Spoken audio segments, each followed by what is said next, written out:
അത് നല്ല കാര്യമല്ലേ?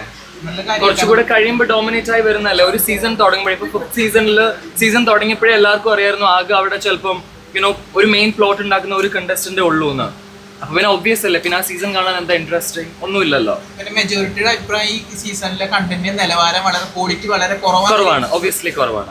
അത് എനിക്ക് ഒരു എക്സ്പീരിയൻസ് ഉണ്ടാവുകയും ചെയ്തിട്ടുണ്ടായിരുന്നു. ഇന്ന് രാവിലെ വളരെ ക്വാളിറ്റി കുറഞ്ഞ വർത്താനവും വളരെ ക്വാളിറ്റി കുറഞ്ഞ ഷാനവാസിന്റെ ഭാഗത്തുനിന്ന് വളരെ ക്വാളിറ്റി കുറഞ്ഞ വർത്താനവും ക്ലാസും സ്റ്റാൻഡേർഡും ഇല്ലാത്ത വർത്താനമാണ് ജനറലി അങ്ങോട്ടും ഇങ്ങോട്ടും ഫൈറ്റിൽ നടക്കുന്നത്. എന്റെ സീസണിലൊക്കെ അബ്യൂസീവ് വേർഡ്സ് ആകെ എഫേർട്സ് മാത്രമാണ് അബ്യൂസീവ് വേർഡ്സ്. ഇപ്പൊ മലയാളത്തിലെ വെറും തെറികളാണ് അങ്ങോട്ടും ഇങ്ങോട്ടും അബ്യൂസ്. ഭയങ്കര കുറച്ച് ചീപ്പായിട്ട് ഇരിക്കുന്നു കണ്ടസ്റ്റൻസിന്റെ quality. Thank you. No comments.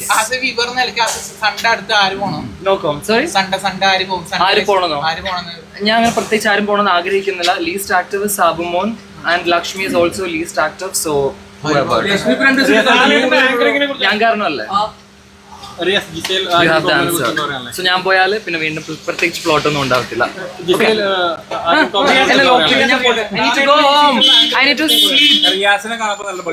Thank you so much. I think Praveen deserved more than Sabumon. And also Lakshmi വേറെ പ്രത്യേകിച്ച് പ്ലോട്ടോ കോണ്ടന്റോ ആക്റ്റീവായിട്ടോ ഒന്നുമില്ല. സോ എനിക്കൊന്ന് ലക്ഷ്മിനെയും സാബുമോനൊക്കെ കമ്പയർ ചെയ്യുമ്പോൾ obviously Praveen was better. Benny എങ്ങനെയുണ്ട്? ബെന്നിനെ കുറിച്ച് ഞാൻ പറയുന്നത് Binny has content. Binny is sort of a Danya in our season. So yeah. Riyas അലീം ഈ ബിഗ് ബോസ് കയറിയപ്പോൾ ലക്ഷ്മി കുറച്ച് സപ്പോർട്ട് കൂടിയെന്ന് പറയുന്നുണ്ട്.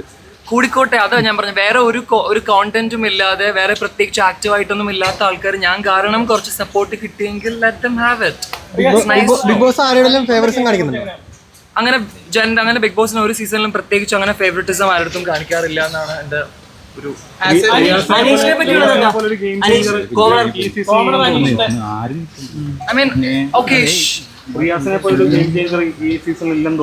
Wild card.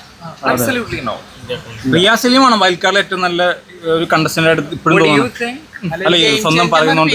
സ്വന്തമായിട്ട് ഞാൻ പറയണം ഞാനായിരുന്നു ബെസ്റ്റ് വൈൽഡ് കാർഡ്. അല്ല അത് അങ്ങനെ പറയാനുള്ള കാരണം I feel I was the best wild card. I don't know what other people feel.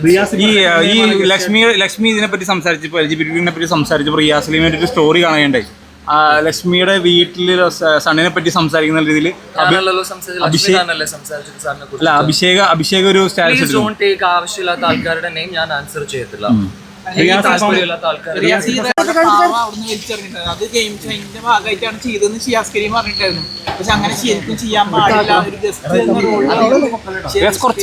അനുമോളും ഷിയാസും friends അല്ലേ, അപ്പൊ അവര് സീരിയസ് ആയിട്ട് എടുക്കത്തില്ലായിരിക്കും. അത് അങ്ങനെ കളയാൻ വലിയ പ്രശ്നമൊന്നുമില്ല. പ്രത്യേകിച്ചൊന്നുമില്ല. ഒരു ഡോള് വലിയ ഡിഫറൻസ് മേക്ക് ചെയ്യും. അത് മാത്രമല്ല വേറെ കുറെ കോണ്ടന്റ് ഉണ്ടാവും. ചിലപ്പോൾ ഒരു പ്ലോട്ട് പോയിട്ടുണ്ടാവാം. പക്ഷേ ഈ ഹോട്ടലിലെ ടാസ്കിലാണ് പോയതെങ്കിലും റിയാസും ലക്ഷ്മിയും ഒരുപാട് വാക്ക് തർക്കങ്ങൾ അദ്ദേഹത്തിനുണ്ടായി.